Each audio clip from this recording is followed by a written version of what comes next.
You're now listening to the Fullerton Unfiltered podcast. Straightforward, no nonsense business advice. Completely unfiltered. Grow your business. Grow your life. Now, here's your host, Brian Fullerton.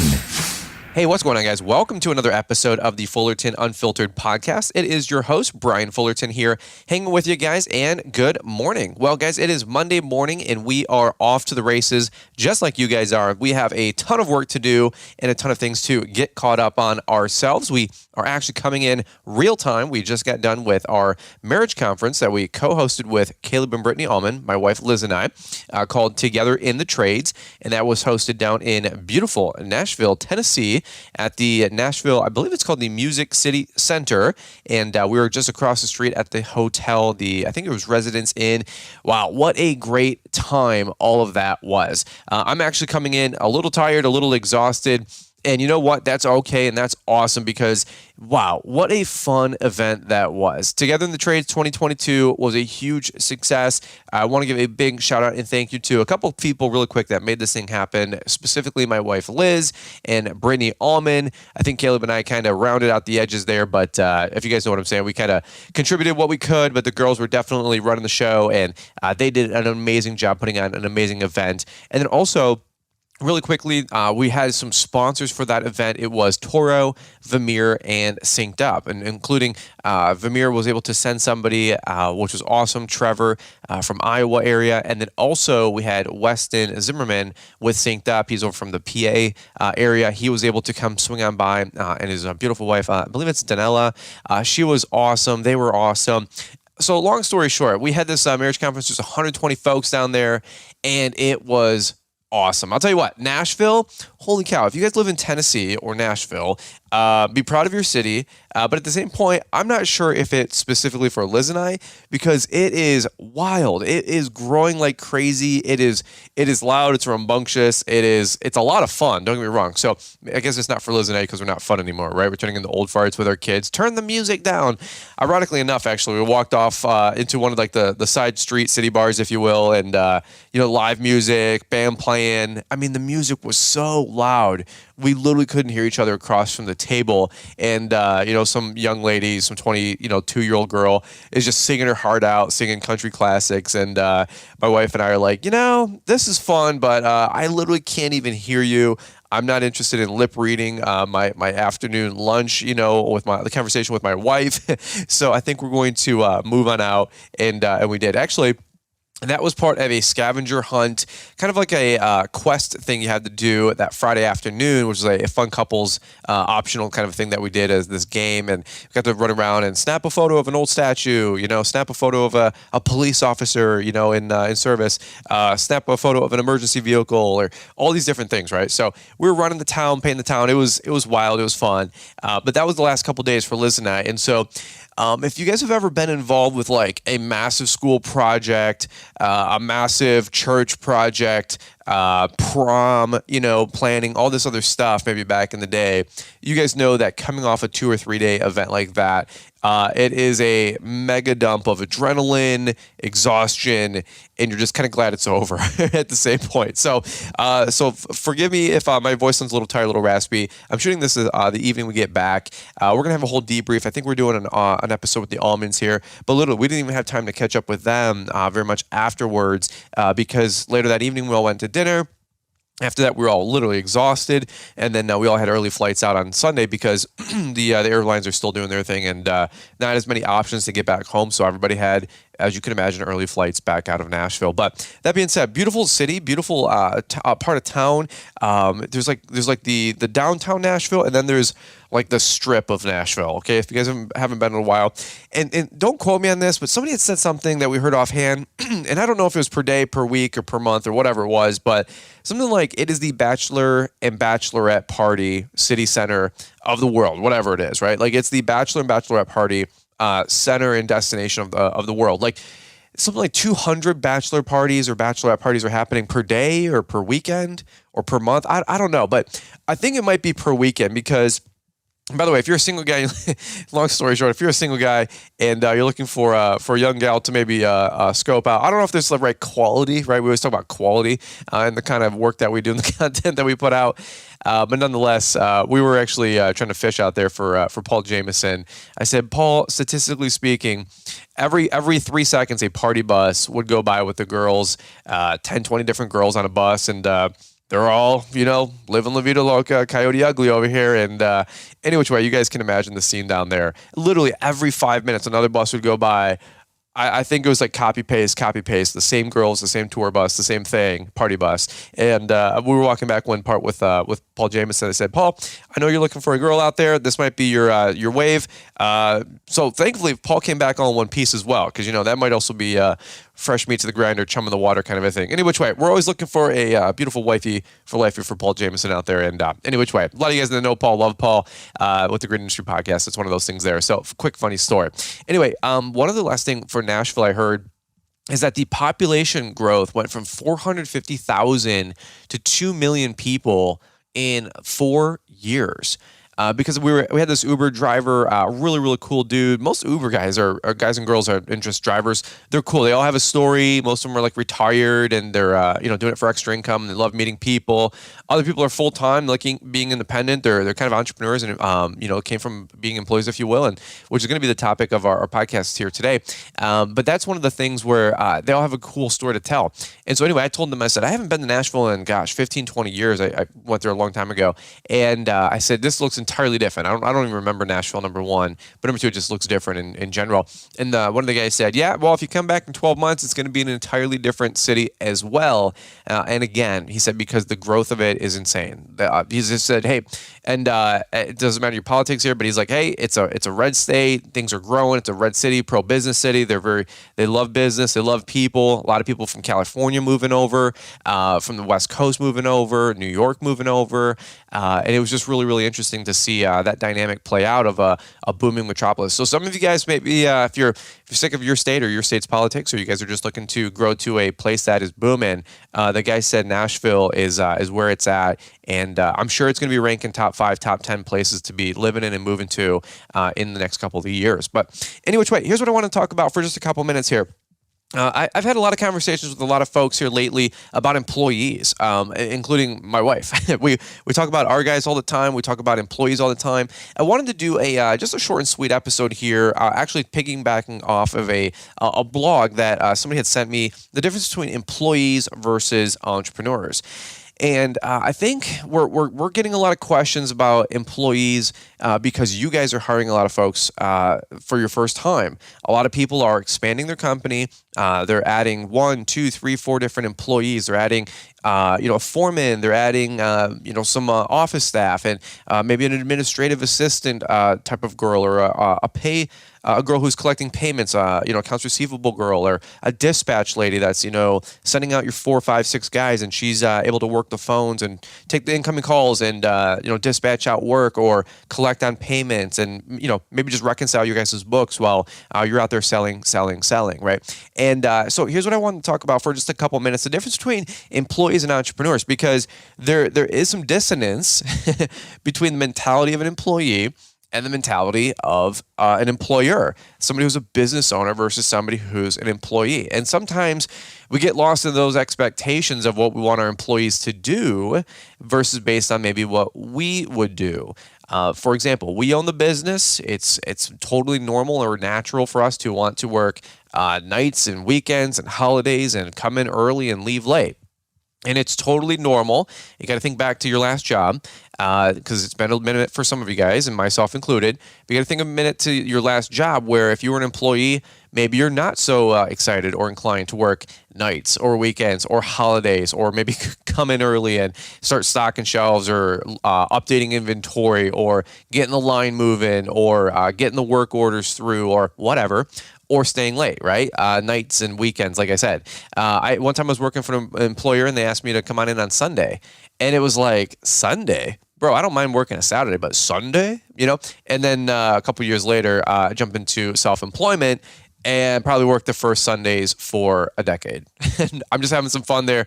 but maybe you guys can relate. Definitely a Saturday for about a decade. So any which way, I want to talk about employees versus entrepreneurs. I got some fun thoughts here. Maybe mix some different things in here while we go. Thought it was a fun topic, something practical, something that we could listen to for a couple quick minutes here on Monday as we get our work week rocking and rolling, and maybe give you guys some motivation and some encouragement for the rest of the week as we listen to this one real time. So here's what I got. We're going to hear from today's show sponsors and announcements. We're going to kick it over to Marty, Mr. Producer, down in the ATL, and then we're going to come on back here in just a hot second. Hang tight.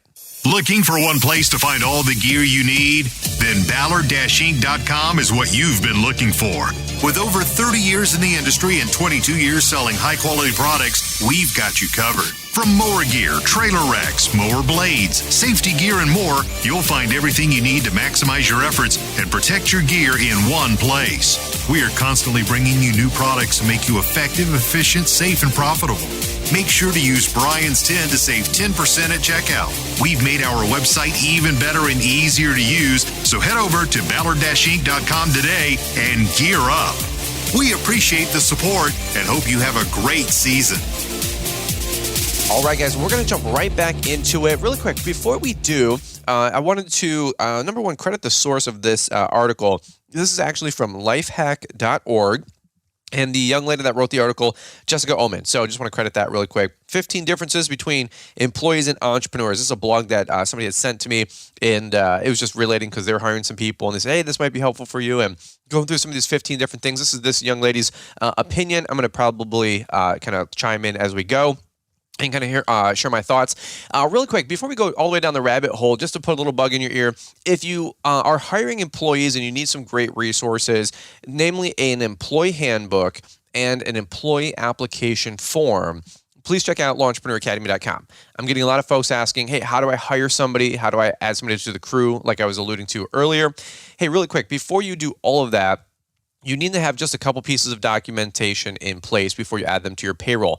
Number one, the employee application or employee procurement form. And then number two, an employee handbook that outlines the expectations, the scope of work that they'll be doing, everything that's drawn out. We did a whole nother podcast episode, maybe in January, talking about the employee handbook, okay? So those two resources are available on launchpreneuracademy.com. I think the handbook is $199 and the employee application is $30. I think we bundled it for like $209 or $219. Any which way, they're both one-time purchases. You get it, you rock and roll, you can add all of your employees to your company forever using these two resources and documents. And here's a tip. You need to have these two resources. For real. I don't care if you hire Billy Bob, who's 18, and he's part-time, working 20 hours a week, just for practical reasons, for legal reasons, for compliance reasons. Please use something like this. If you don't want to use my resources, totally cool, totally fine. Go Google something. It's tough to find something that looks good, actually works, looks professional, is catered to what we're doing. Hence why I made these forms, just to help you guys out. It's $30 for the application. It's very, very, very nominal cost. But please use something. All right? So that's what I just wanted to say really quick. All right? So let's jump into this really quick. It's the difference between employees and entrepreneurs. And I'll tell you what, man, it's one of those things where it's like you can lead a horse to water, but you can't make it drink. Employees are entirely different minded than entrepreneurs. And I'm obviously stating the obvious, right? And like I said, from minimums mentality to procrastination, it doesn't mean employees are bad. Nothing like that. It just means they have a different incentive structure. And so sometimes we're like, well, why don't you want to work Saturday? Or we get an all-day rain out on Tuesday and we let the guys know, hey, you're going to be working all day Wednesday. And they say, nah, I need to be off by 5 o'clock on Wednesday.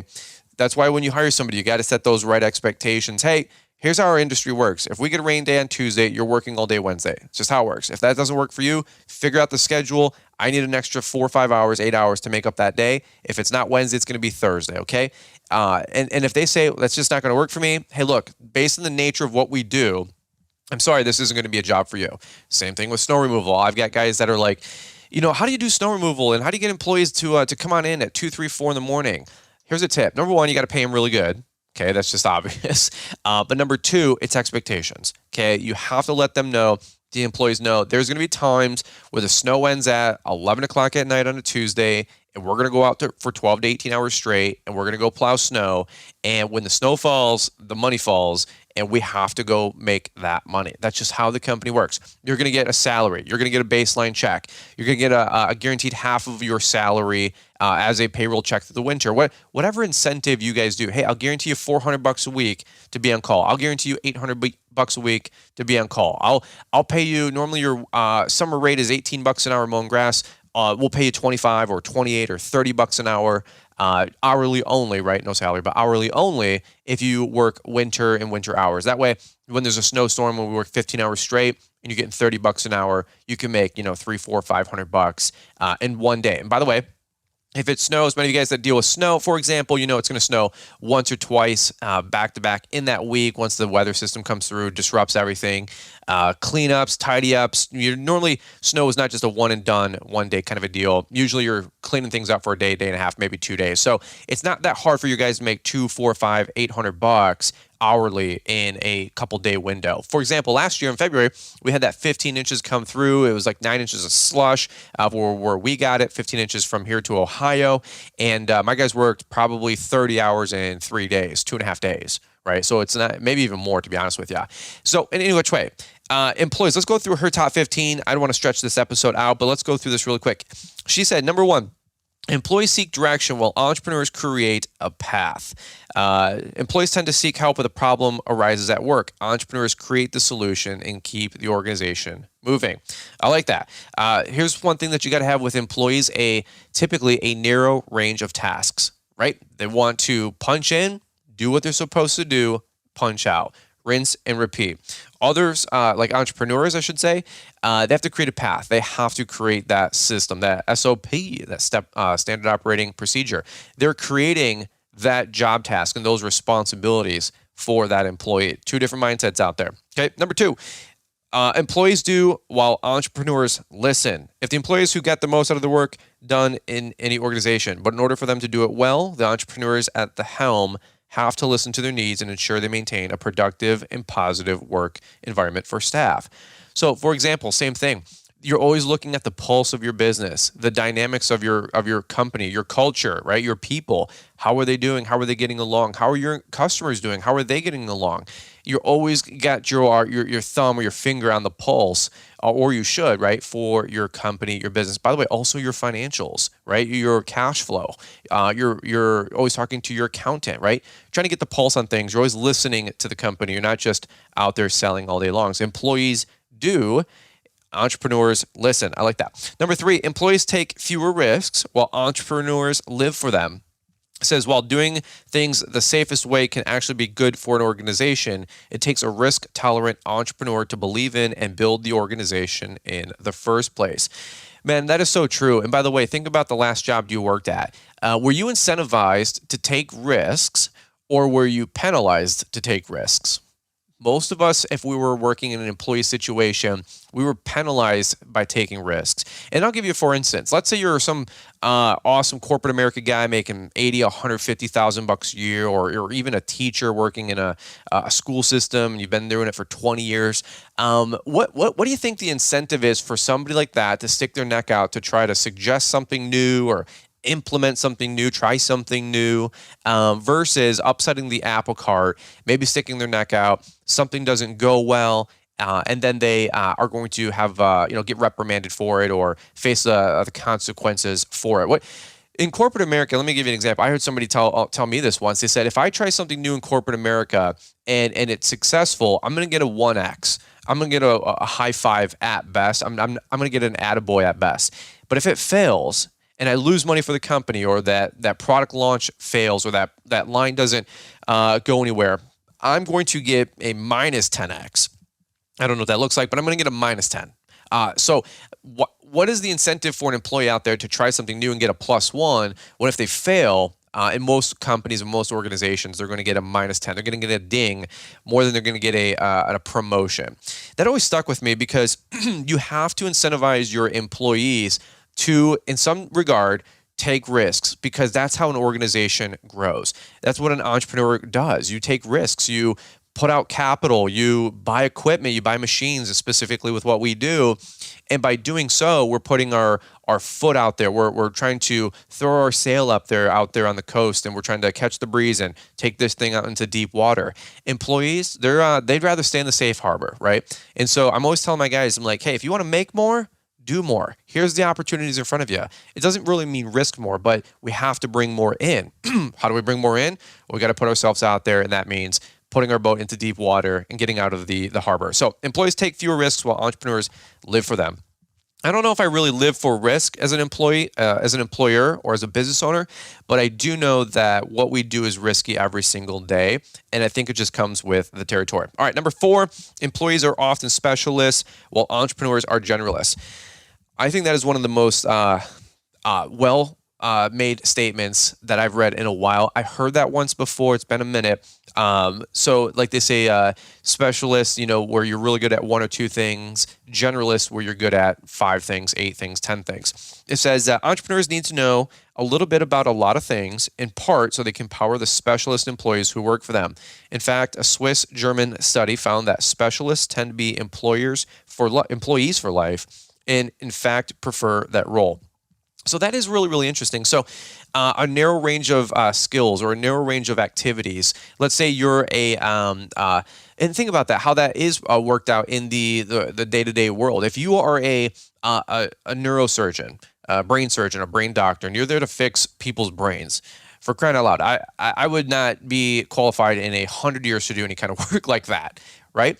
They have a very, very narrow set of skills and set of training, and they are there to do one specific thing on that person. They're there to work on that person's brain, and on the person's brain even do 1 or 2 different things. And so that person gets billed out at $500 an hour, $5,000 an hour, $50,000 for a surgery, $100,000 for a surgery, right? And that doctor does 20 different surgeries a month. And that's all he needs to do to make $1 million, $500,000, $2 million, $4 million a year. He's a very, very narrow set of skills, and it's a high-paying set of skills. And that's true for a lot of different things. By the way, that same doctor walks into that ER room, and he's there to operate on that surgeon's or that person's brain. Think about how many tasks, by the way, I heard somebody paint this analogy once. Think about how many other tasks had to happen before that guy goes in there, cuts open, slices out, puts in, changes, does whatever. I'm not a surgeon, right? But somebody had to clean the room, prep the room, make the room, build the room, construct the room, shop for the supplies, get the supplies, get the table, build the table, set the lights, just from the construction aspect of it, right? Then somebody else had to get the person in there, take the person's vitals, the patient's info, get them in there, get them prepped, all that other mess, right? Crazy. Then from inside, they're actually laying the person down. They're cutting them up, putting them under, hopefully number one. Then number 2, cutting them up, opening them up. There's 15 different people on staff, right? One person's literally just there to hand utensils back and forth, right? One person's videoing this thing. There's for a lot of these different operations and things that are very, very important, right? They're videoing all this stuff to teach and train. That's one person's role. The doctor's not in there like, hey, how's the light? How's the aperture? How's the... You guys know what I'm saying? He's like, how's the lens? You got a fingerprint on that lens? No, there's 38 different tasks that happen before that doctor goes in. He clips, snips, this, does that. His part is 3 minutes, 30 minutes, whatever his task is, and he's out. He's not sewing up the cavity. He's not putting the, the scar stuff, whatever, the stitching, putting the wound back together. He's not putting the yellow, orange liquid or whatever, the iodine type stuff to clean up the wound and make sure nothing gets infected. He's not bringing the patient up and making sure that they come back. He's not the anesthesiologist. Very narrow set of skills, right? I thought that was a really, really interesting thing. Employers and bosses and business owners, what do? We are generalists. We need to be good at what? Sales, marketing, communication. Gosh, the list could go on for 100 different things. Tracking our inventory, being good at accounting, managing our books, sort of doing a little bit with legal until we need to hire an actual lawyer. We need to be great at branding. We need to, by the way, you have to be a full-time social media person because if you're selling t-shirts, you need to have a great website. Oh, now you're also building websites. You need to be a good IT person. And, I have to register my web hosting with Bluehost. I didn't know that. I have to go to GoDaddy. How do I do this? my gosh, there's 100 things that you got to do, right, to as a business owner. And so most business owners, they're really good at selling and they're generalists for the other 25 different things. And that's why we always talk about building a team. Building a team of the 7 or 8 most important things, from having a banker to a bookkeeper to an accountant to maybe an ads guy to having a payroll company, right? There's 7 or 8 major tasks that always have to get done day to day, week to week, month to month. But that's why we build that team. But in the beginning, you're a generalist, and that means doing all of everything I just mentioned before and taking out the trash in your new office's bathroom, right? Until you can hire your first janitor, custodial staff, or person that's in charge of that. So I like that a lot. Number 5, and we might not get through all these, but let's keep going as we can. Employees get paid for their role while entrepreneurs get paid for the results. Man, that is a solid statement right there. Entrepreneurs are sometimes the last to get paid in the company because their compensation is tied directly to performance and profit. I'll tell you what, man, think out loud. Do your guys care if they skip along for the week and we leave that 40, 50, 80 bucks of revenue on the table? Do they care if you guys lose a client or even get a client? You ever talk to your employees and be like, hey, our Tuesday route's got 25, but if we can get it to 30, it'll be a really profitable route. What are they thinking right now? They're thinking, why do I want to cut 5 more lawns on Tuesday or Wednesday or Friday or whatever your route is? They're thinking, I want to get done and go to the pool. I want to get done and go fishing. I want to get done and go just cruise my truck around town and just kind of hang out, right? There's a huge difference between results and just the role that's being fulfilled. Your guys are clocking on the hour, 18 bucks an hour. They're on the mower. They're cutting grass. They're doing the deal. As an employer, as a boss, as an entrepreneur, what do you get paid on? You get paid on profit. Now, I'm not going to go in the whole conversation right now about just getting a salary and, making sure that you're on the dole and all this other mess too. But nonetheless, you get paid for results. You get paid when there's profit. You get paid after you do a great job, after the company runs efficiently. Do your guys care if they go fill up in the morning, mow 4 lawns, somebody has to use the restroom, they go back to the gas station, they're there for 20 minutes because they're picking up their little bacon, egg, and cheese sandwich, then they're running back out to the route, and then one guy needs a water, so they go back to another gas station, and then they're just shuttling all around. Do they care if they mow a lawn, load up, go 3 blocks down, drop the gate, mow, load up? No, do they care if they're as efficient as dropping the gate, mowing 12 lawns, making 400 of revenue, loading up for lunch, or eating lunch in the truck, right? So we don't burn an hour at lunch going there and back to a local place, coming back, dropping the gate, mowing 15 more lawns, do another 500 in revenue, wrapping that thing up. You did 950 by 330. Do they care? Do they option A or option B, schedule 1 or schedule 2? Do they care about either of those outcomes? No, not at all. They don't care if the option 1 makes the company, let's just say net after all the bull crap, $300 profit of the day, and option 2, a little bit more of an efficient route, a little bit more production and profitability, and that made $500 net for the day. Right? Do they care if the business made $300 net or $500 or $1,500 net or $4,000 net for the day? They don't usually care. It doesn't mean they're a bad employee. And by the way, it could mean that they're a bad employee, but because we have to make sure that we're incentivizing them, explaining to them, communicating to them expectations. So my guys know when we make money. I'm like, hey, we haven't made any money yet today. My guys know that if we mow 12 lawns by noon, not a very profitable day. They have benchmarks. They know. I talk money with my guys all the time. I don't tell them what we're necessarily making that profit. But Rob knows that every day we've got about $500 we got to make before we even make money between labor and you guys know what I'm saying. But labor, fuel, overhead, we're paying 2 different guys, $200 a day or whatever it is to work. I'm thinking to myself, dude, if we don't make $500 minimum of gross revenue, we're not even on the board. So that's why we say know your numbers and know your man hourly rates and your digs, your daily income goals, or have a budget. Okay, and that is we could talk about that topic alone. Number 5.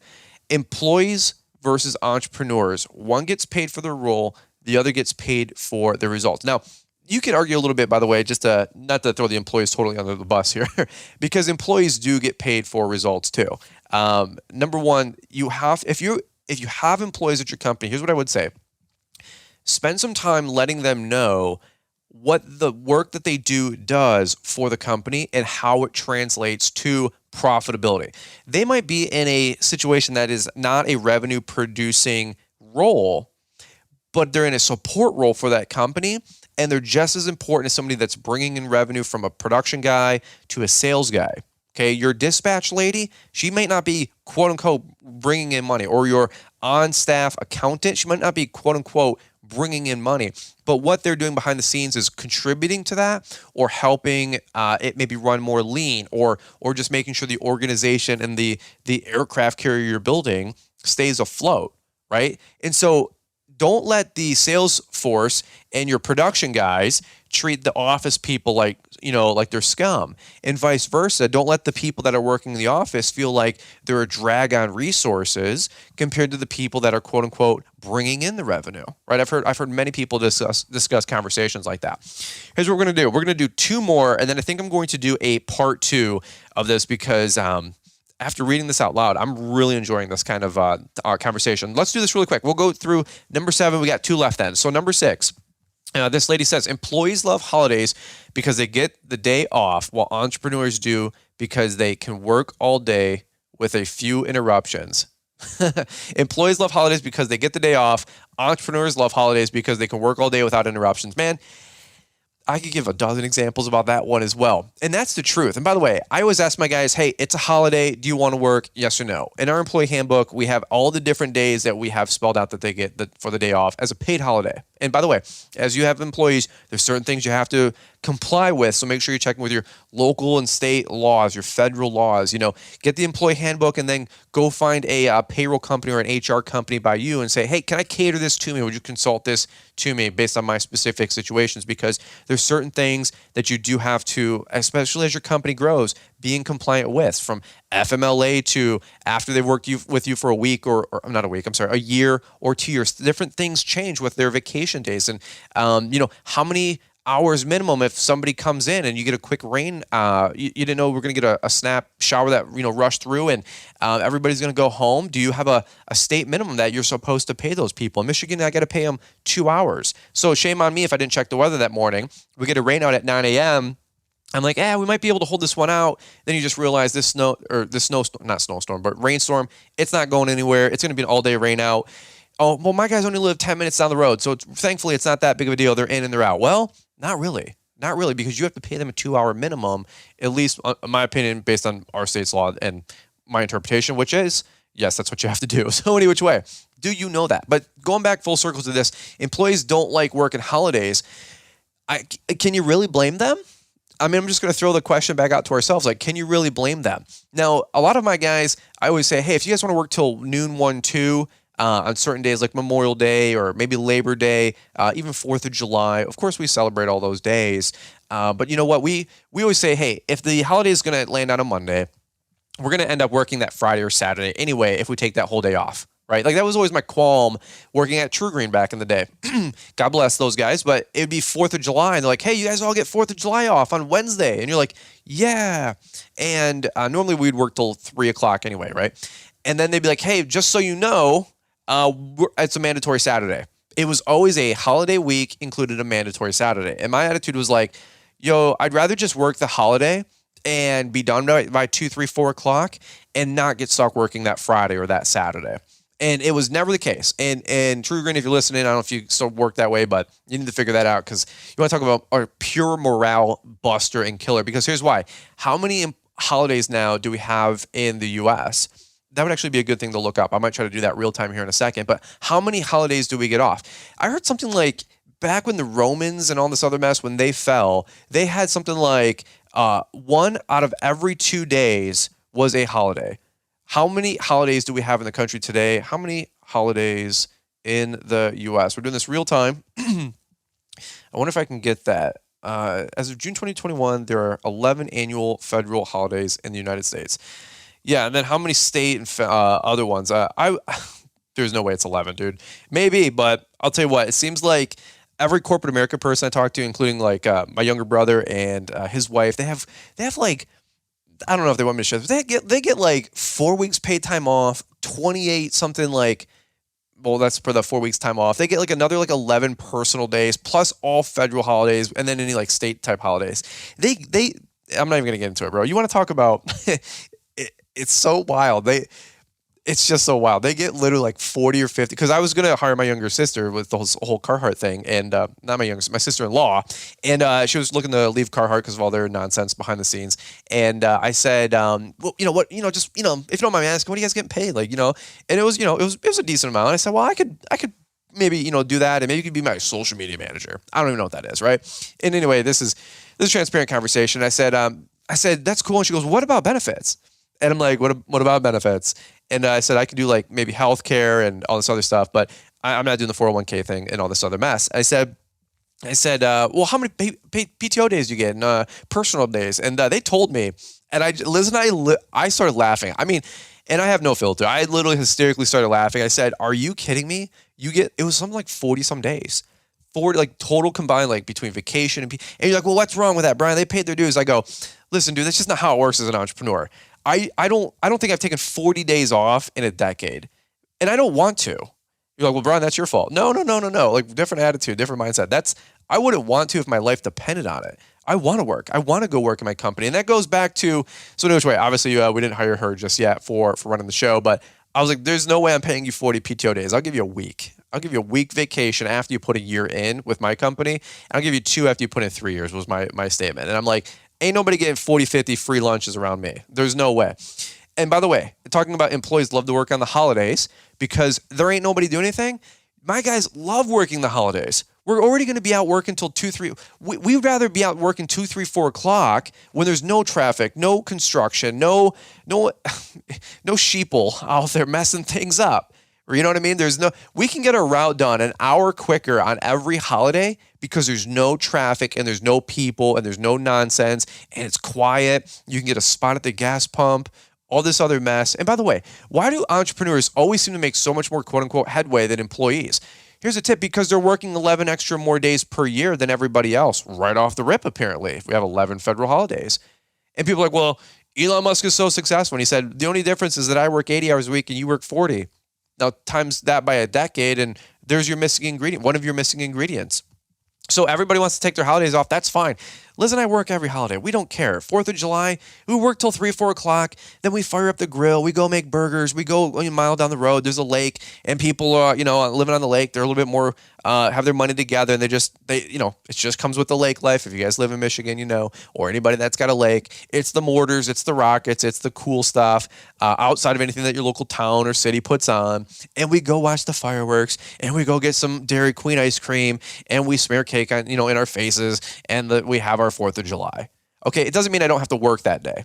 Okay, I'm not even going to get into it, but like I said, the Roman Empire fell due to entertainment, government infrastructure bills, literally crazy spending, and people were not working. They did not want to work, and it turned into just a nonsense civilization. And by the way, does that remind you of anything right now going on? Maybe personally here, every other day, nobody wants to work.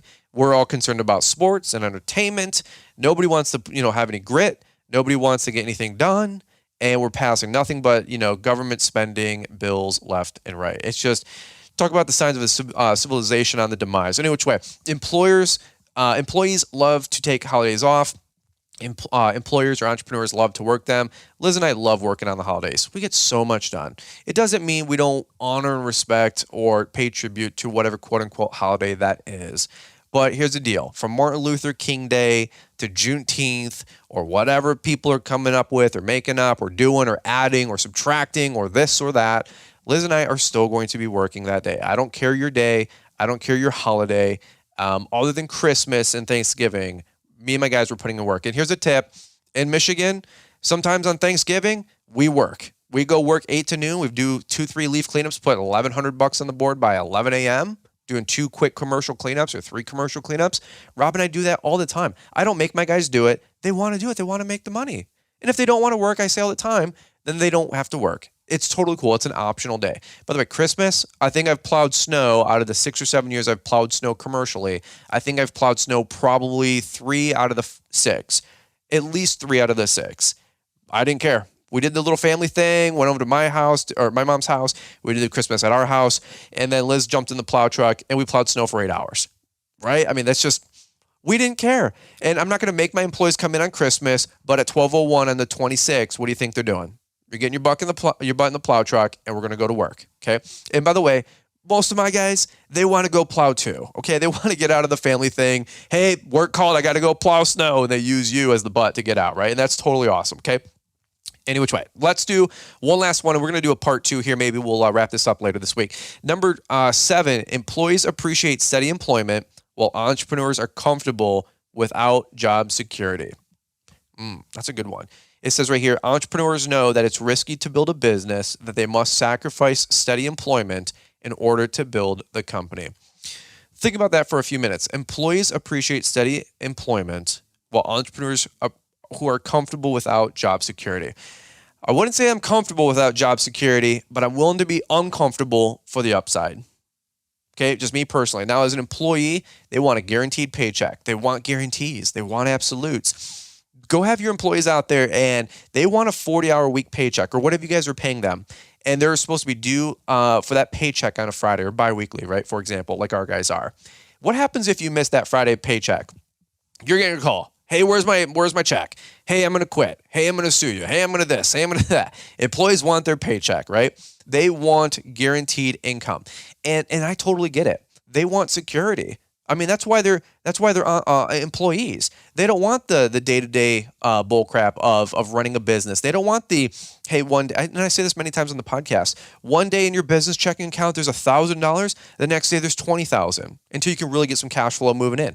One day, I've said this many times, one day there's $5,000 in the checking account, and one day, not only is that account at zero, but then you have $5,000 on your business credit card. You're like, it's up and down. And I always joke, usually it's like the first week of June that most businesses are finally starting the cash flow from spring for the lawn care landscaping, 7, 8, 9 month window for that season.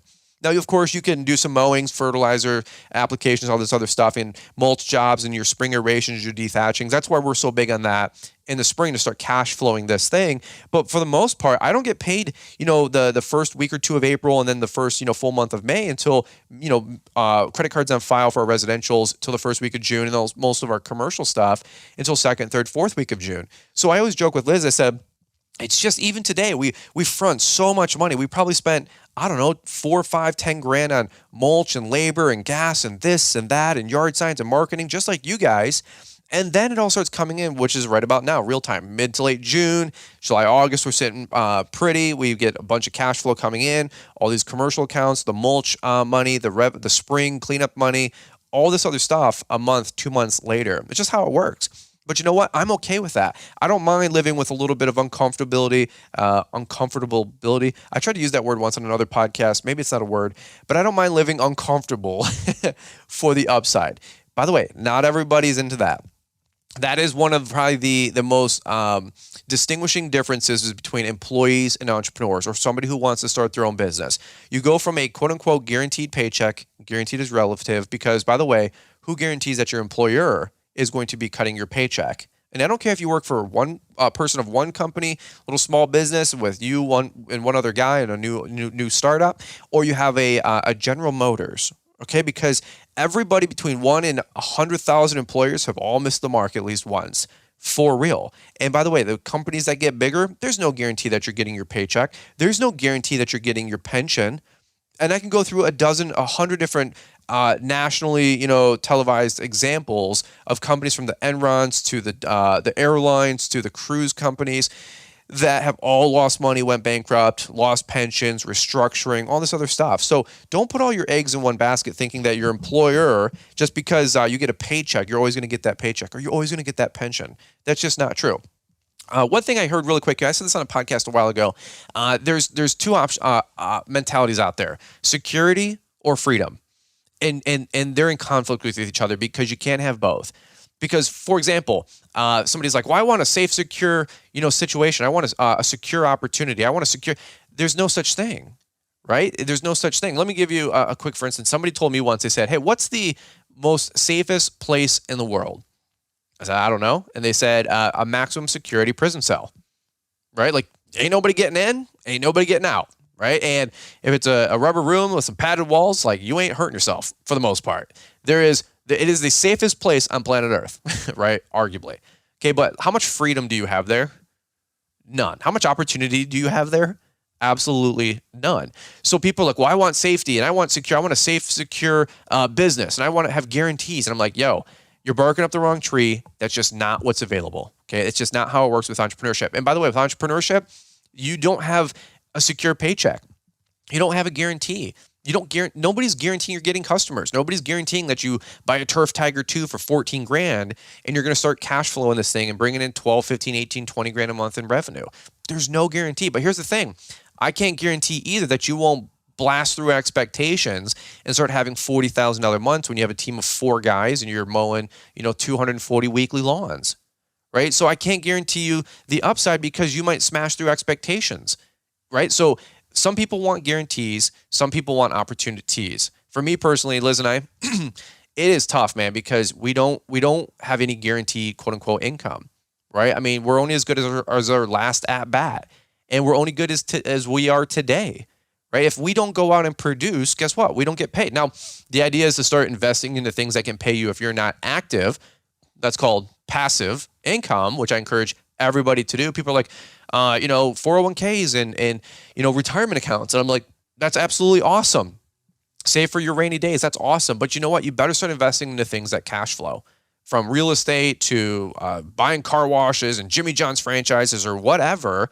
The idea is to take your active income, invest it in the passive income, and from there, you're able to get out of the rat race, and then you can decide if you want to blow the first thing up, sell the first thing off, and you can start doubling down on business 2, 3, and 4, right? And so I love lawn care landscaping, but it's a means to an end. It's the seed money to create our purpose, okay, and to really grow our life, to create a more secure paycheck and a more secure source of income, which for me would be 1,000 apartments, 25 different Jimmy John's franchises, right? Owning 3 marinas and boat harbor type places where you just have slips all day and all the boat fees, for docking. There's people that start marinas. It's something I've always considered. And I'm like, I love the water. I love boating. Maybe one day I'll own the marina that my boat, is parked at. And we'll build a beautiful apartment complex on site for the people that want to have an on-site apartment for their boat when they come in here. And then they can do the great loop all the way from Michigan back down and around to Florida and back on up. Okay, so that's our life story. So any which way, you can't have both. You can't have freedom and security. I don't know of anything that's out there that's like that.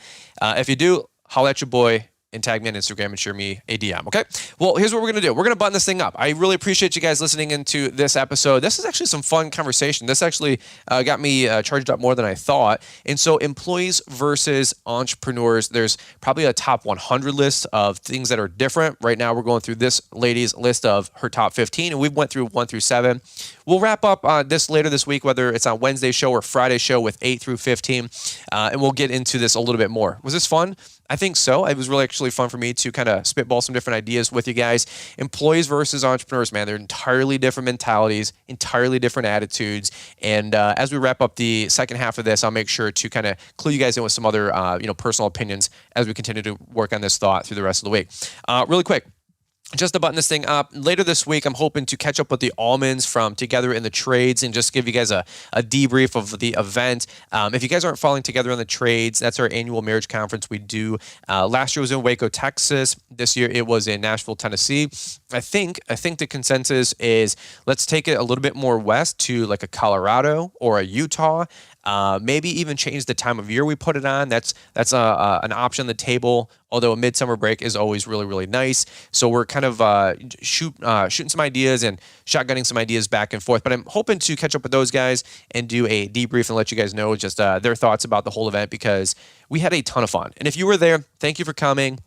Thank you for supporting. We hope you guys had your marriage improved and we've sewn into it and you guys are having some fun and maybe even applying some of the lessons you guys have learned already this week as you guys are coming back from the 60-some couples that were there joining us down in Nashville, Tennessee.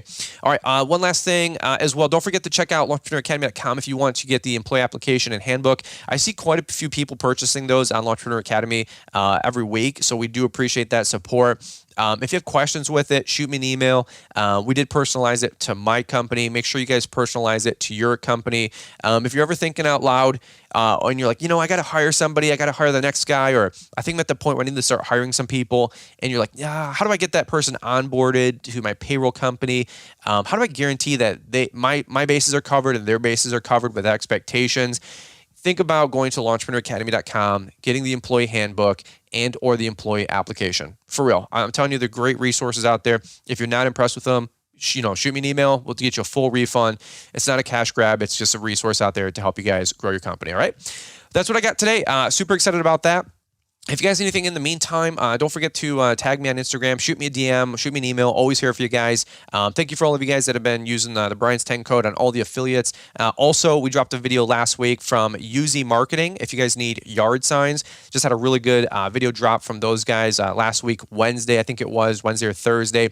$99 for 99 yard signs, one-sided, one color, including stakes. You can't find a better deal, rock bottom pricing. We'll have an affiliate link that we'll leave in the show notes for you guys if you want to check that out. Or that link will always be in the description box of all of our YouTube videos at Brian's Lawn Maintenance on YouTube, and then also our link tree in our profile on Instagram. So, guys, that's what I got for you on today's show. Short and sweet at 50-some minutes here. So, all right, guys. Well, that's what we got for today's show on Monday. I'm going to go catch a quick nap, and then because I'm shooting this real time on Sunday, and then we look forward to catching up with you guys here on Wednesday and Friday later this week on the Fullerton Unfiltered podcast. Love you guys. Appreciate you guys. Have a great couple of days here, guys, until we catch up again, and wish you guys all the best. We'll catch up with you guys here on the next one. Ballard Innovative Products is a full line of gear for the lawn and landscape professional. From mower gear, safety gear, trailer racks, equipment securement, equipment servicing tools, aerators, mower blades, X-blades, aluminum baggers, cleaning products, snow removal tools, and so much more to make you efficient, effective, safe, and profitable in the field. Be sure to check out the Ballard-Inc.com website to help dominate and elevate your business this season. With over 20 years selling accessories and 30 years in the business, they're sure they've got something you can't live without. Corey also said to tell you they appreciate the support and look forward to serving you this season, and to stay safe and keep grinding, friends. And oh yeah, don't forget to use Brian's 10 at checkout to save 10%. Thanks for taking the time to listen to the Fullerton Unfiltered podcast with Brian Fullerton. We hope you enjoyed this production. If so, please consider leaving us a 5-star review for the show. While the techniques and ideas presented here are designed to help you grow a more successful and profitable business, no one can guarantee these results for you. We want to emphasize that entrepreneurship is not easy, and the ideas presented here are just the opinions of Brian Fullerton and his respective guests. No one can guarantee success for you. That being said, we hope the ideas presented here help you and motivate you to go on out there and crush it with your own business. Fullerton Unfiltered Podcast. Thanks for listening, and we hope to see you on the next episode. This has been a Brian Fullerton and Mr. Producer production.